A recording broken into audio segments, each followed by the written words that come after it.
Welcome to Model Me Interactive Tutorial number 1, Logging In.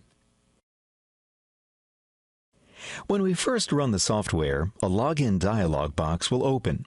And because it's our first time using the program, we're going to create a new user account.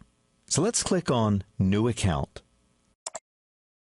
We'll enter a user name. Then we enter a password. Type the password again and click Create. We can have the program remember our username and password. We just check the box here that says Remember My Login. Then log in. After we log in, we're brought to the home page. If I'm a teacher, I'm going to want to watch a student's recorded videos so I can give feedback. I can do that by logging in as a teacher. So the first time I log in as a teacher, I enter the student's login name whose recordings I want to access. Enter the password teacher, and that's the same password for all teachers.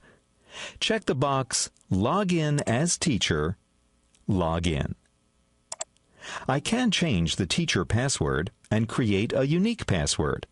To do that, click on Settings and Change Passwords. Then, Teacher Password. Enter the old password, which is teacher, and create a new one. Enter the new password again and change password. And that's the end of tutorial number 1.